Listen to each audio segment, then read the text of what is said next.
Yeah, so you take a look at me, my head is, I don't think I'm too tall, but. Yeah, you're totally out of the shot. Oh, okay. Thanks, man. You guys, man. No, we understand each other. No, you're in. On perfect? Beautiful. Yeah, beautiful. Okay, so for this podcast, we're just going to have two brothers. Me, my brother Glynn, and... First start over a second. Got it. Thing. Okay. Welcome. For this podcast, we're going to have conversation between two brothers and a son. This is my older brother Glynn and my son Ben. The podcast, this is for the brothers, a behind the look of my upcoming book, Helplessness. And today we're just going to talk about what brothers experience. It's just brothers actually talking about it. I don't think we've really talked about this before. Just the experience of what we went through. What? That's quite possible that we really have not gone in depth on it. Yeah.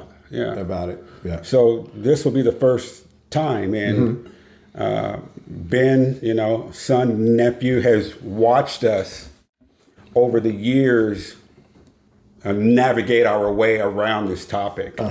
And so he has some really interesting insight. We just did one of these a couple of weeks ago that I'll be uploading, just a conversation between a father and a son. So this will be your first time being able to ask your uncle questions, if you, or just, some observations. So let's just go ahead and get into it. And All right. As most people know, in 1977, we found out that, actually it was 1977, 12th Avenue, that our stepdad was molesting our sisters. And at that time, it was just the first two. We didn't even know about the twins. We didn't find that out until much, much later. And the way it was told to us, it was just boom, out of the blue. And you remember when we were called into the room, and what were you expecting to hear? I know we were there were some things going on in our career that were quite positive, and they were on the verge of happening. As I say in the book, we were on the verge of signing this mega contract with Motown. Yeah. So off the top of your head, you just thought, because everybody's been called in, it was a business thing. So there was something about the recording contract, something about our career, something like that. That's what I was anticipating. Is that something common for you guys to just have big meetings and talk about, like, this is going to be a business thing when you guys all get together to talk like that? From time to time, if something big, like we were getting ready to do the deal, say with United Artists, or we're going to be on the TV show, blah, blah, blah, or do a layout for Right On Magazine, we would meet. Yeah, it was kind of like an announcement. This is what we're going to be doing. Not really a discussion. It was So it wasn't like a weird thing necessarily. No. No. In fact, we were expecting it. Yeah. We knew we were just a week or so away of signing this thing, and so I just remember being called something to the effect of, boys, come downstairs. We need to talk. And we're like, okay, cool. This is it. Right. We're about to find out where we're going to sign on the dotted line. And that's not what we heard. No, it was a different kind of thing, for sure. My initial reaction was just, what? Right. It was... You really don't process it. And then what I'm trying to do at this particular point is read the room. I'm like, okay, what's mom doing? What's he doing? Right. What are the girls doing? And just trying to get a feel for what's going on, really. What I found odd walking into the room were the three younger girls were already on the couch. Right. And they were huddled at the far corner. But they were quiet. You know, they weren't talking. Mm-hmm. And that was just so weird because they talked all the time. There was always something.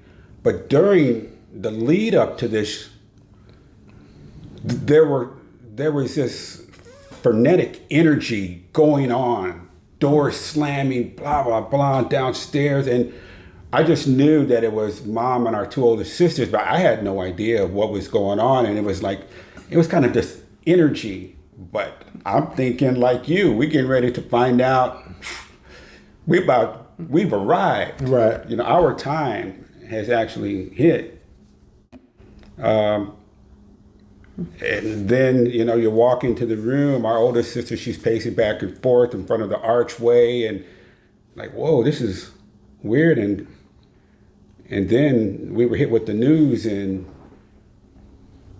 how do you react to that? Because one of the things that one of the twins told me, she said, unlike us girls who had a long time to process. Yeah. We had already gone through this period of mourning and anger, and we're still upset. Right. You boys, you were just hit with it. And that's usually how it is for brothers. You know, when you learn about your sister has, be it in the home or outside, has been raped or molested, because our sisters tend to hold stuff in. And so I didn't know what to do. No, I really had no clue. What are we supposed to do? Well, are we supposed to start fighting somebody? Right. Or what are we doing? Right. And, Mom was just sitting there. Everything was very calm. And so... Well, if I remember, he was sitting there. Mom was standing up when she initially told us. She was right by the fireplace, by the big window. Mm-hmm. And, you know, she had on one of her long, it's not a muumuu, but one of those long things that she would wear. And she just delivered the news with no emotion. Yeah, there were no fireworks or unlike anything. her. Yeah. It was so matter of fact, pop, pop, pop, pop, and that's it. You have a question? I was like, well, sort of said, was it just a weird casualness with which it was delivered? You said, I mean, it was sort of just like she just was like, there it is. It was. There was no feeling. Mm-hmm. There was no emotion. And you know, your grandmother, she's full of passion. She's full of energy. Mm-hmm. And if she's talking about sweeping, she's singing. Mm-hmm. You know, if she's talking about dusting, there's some rhythm to it. Boom, boom, boom, boom, boom. Yeah. There's always something. This was cold. So I guess to you, like the not knowing how to react. Like exactly. do we fight? Do we do something that's like because of how it was delivered? Was it just and how everybody was saying was like, what is my? How am I supposed to gauge this? The delivery had everything to do with how we reacted, because it was almost like, okay, well, I know she said that, but her reaction is not matching right what I think I just heard. Right. Well, maybe what I thought I heard was not entirely correct. Maybe I just kind of heard it discombobulated or some kind of way. And okay, so let me see what she's doing, because she's the mom. Let me see what she's doing. Looking for some direction on how to respond. Because if we need to go at it, then we got to go at it. But if we don't, what are we supposed to do? Mm-hmm. Mm-hmm. And that really didn't come. And then when our sister said that we couldn't really get in, we couldn't talk about it. Our oldest sister. Yeah. Then it was just like, okay, well, I guess we just gotta be here. Well, as certainly as like I'm about 17, you're about 18, but my feeling was when we were told we can't talk about it, and it's well documented in the book, so I'm not going to get into all that. But it was, to me, it was like this feeling of being locked down, because we were already just told this has happened. by our mother, and of course we can't talk about it. Wouldn't have been the first time we've heard this stays in these within these four walls. Right. So that's one lockdown. And then when our sister did it, there was another lockdown, and I get it. I know why she did it. She had to protect herself. She had to protect our second sister, but it was a suffocating feeling for me because I didn't know what to do. Like I said, Mom gave us no direction, and as a brother, it's like the people we need to talk to have just told us we're not welcome to the conversation. Right. Who could give us some clarity, even if we can't help them. But we needed a little more, and so. But after you were brought into the conversation, you were told you're not part of it. Right. That's exactly right. That's exactly right. Because this had started, and we had moved to 53rd. This had started in 1971. And our second sister was 6. Our twins were 5. And our oldest sister is about 9 or 10. So this had already gone on for almost 7 years. And they're living with this on a daily basis. These little girls are living with this health. And it turns out, Mom says she knew all about it. And it's like, okay, what are we supposed to do? And then, as we mentioned earlier, we're on the verge of finding a way out of, in many ways, abject poverty growing up. And we've got all these other people outside the family depending on us. Yeah. And here you are, 17, 18, our sisters are 10, and we got to carry all this. But at the end of the day, our sisters have been so violated for so long. And people who could have helped us didn't. And so, as you're saying, what do we do really becomes the question. Would you say it was also not just you guys being locked in and told you can't talk about this, but also and help process it with your sisters, but also you were also told at the same time, not explicitly, but they don't want you to help them deal with it either. Yeah. Like they don't want you to deal with it, and they don't want your help with their own. Right. That was the biggest thing about one of the biggest fallouts was we got so fragmented when prior to that we were a rock solid unit. And so then when this happened and then we were told that we really can't be a part of the conversation, our team was completely shattered. We don't know, well, who's gonna help who? What do we do? Yeah. And that fragmenting just, everything was just done at that point. It was, yeah. And then, of course, no one ever asked the brothers, do you need to talk? Right. Our sisters had each other. Do you know if they were talking to each other?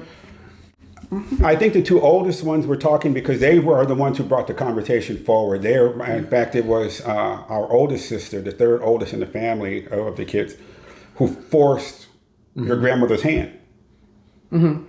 Apparently, her thing was, we are telling the boys today, you're either in it or you're not. And that, for the first time, forced our mother to have to do something. She had let it go. She had been allowing him to violate her and our second oldest sister, and then we find out later, our twin sisters. But one of the odd parts of the story is you and I, we were molested by our babysitter for almost 6 months in 1966. Yeah. And I remember going to Mom then in the kitchen and saying, this is what's happening. And her response was, this is all I can do. And so what ends up happening after that, a few weeks later, you're taken to the James Brown concert as a way of making you feel better and, wash over. And then I'm taken to the Aretha Franklin concert, and my night ended up quite differently than yours with the babysitter. Yeah. So I have a question for you. After all this went down, because we are still not asked anything, we're still not approached, no one says anything to us. How did you cope with it? And then how did you see us as a family coping with it? Because when this happens, the entire family is molested and raped. We might not know what's going on, but we are all violated. Because your foundation is shattered. What you thought was rock solid is just not. It's anything but that. So for me, I just started reading stuff. Luckily. Like what?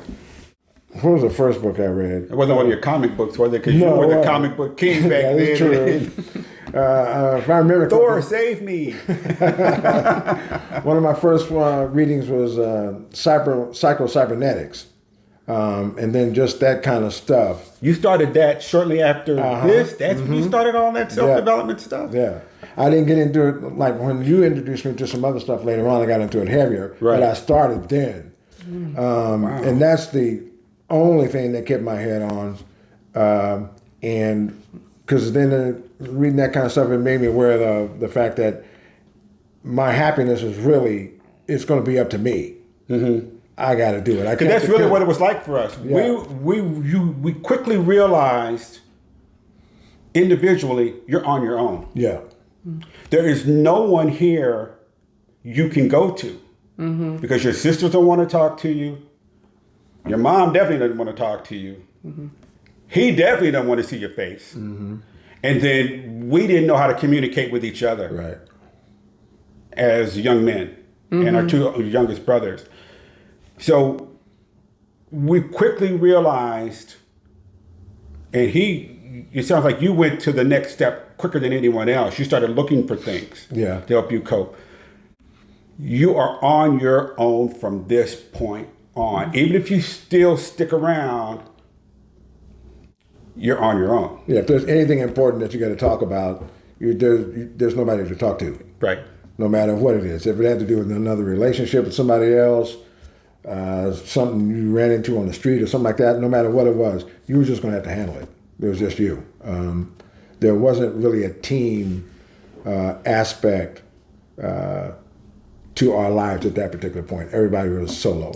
And that messenger of misery arrived with a quickness, right? Yeah. We were just so tight. The messenger of misery brought his brought his partner anger, brought the partner anxiety, brought the partner fear, loathing, everything. Brought the entire party to our house. And everyone got a piece of the action. Indeed.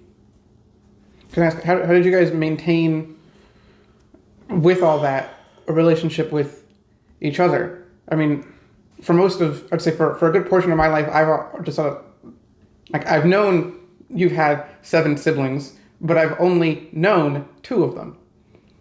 And so how did you've only known 2 of them? Well, I mean, you know, and with with any kind of depth and consistency. Right. Yeah, I mean, the others. I mean, I have a picture of the twins and me when I was 1 year old, and then never saw them for for at least a decade or more. And then the other uncles, I mean, are up in the air to this day. Right. And so I've really only known a handful. It never hit me like that. I never realized that. I never realized that. Because I was on the outs with our older sister for a long time. We didn't speak to her. For 20, 30 years, we didn't speak to our twins. And our 2 youngest brothers, doing the best they can. Never really thought. I never like we all are, suffering from some degree of PTSD to this day. Right. But wow. Dang. I think one of the effects of that, getting back to your question, was as tight as we all are, we don't really talk about our personal problems with each other. If we're dealing with something, then, we just got to deal with it. Like if I have an emotional issue or something like that going on, I don't call Nick, I don't call Cook, I don't call Tracy, I don't call anybody, period. I don't call anybody. My situations are mine. I just got to handle it.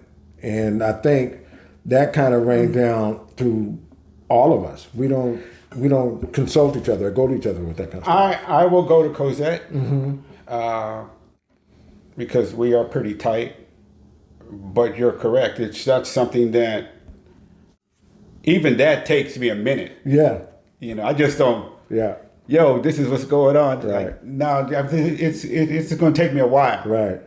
And then when you throw in, when you factor that in with our stepdad, then prior to that, with our father, who could be vicious and brutal Yep. toward our mother, and what he did to you one day when you were 8 years old, 7 years old was, man. But to hear you say, I only really know. He only knows 2. Yeah. Man, that's pretty wild. Well, like I think I've mentioned this a couple of times. Like intellectually, I know I have a bunch of aunts and uncles, but I only until recently, there's just a handful of them. I don't call. Right. I don't even think of as aunts and uncles in my head. They're just their first name because they don't. Wow. I guess they don't resonate with me as being a relative in that way. I agree. I am like that by choice. There are some aunts and uncles who, to me, you're my mother's brother because of things that you did do and did not do. So, which I can kind of mention in the book, these are earned titles and I don't give them away. And even those who naturally have them, your actions will cause me to remove that title. But Like- your thing was Because like one of the twins would say, sort of talking to her again, I had to teach myself to think of her as an aunt. Wow. That's deep. Because they just weren't there. It's amazing what you don't think your kids are going through. right, and it's all born out of what we learned in Right. 1977. Right. Right. Huh. That's crazy. So, speaking of what kids carry and stuff, what are any burdens that you still carry? And I think it's important that for us, especially you and I, to be, as candid as possible. This is a message for other brothers, because we're not the only ones left out of this conversation. I think the biggest burden is, for me, first understanding that you have one. If you don't Have a burden? Yeah, Yeah. you have to understand that. That's got to be,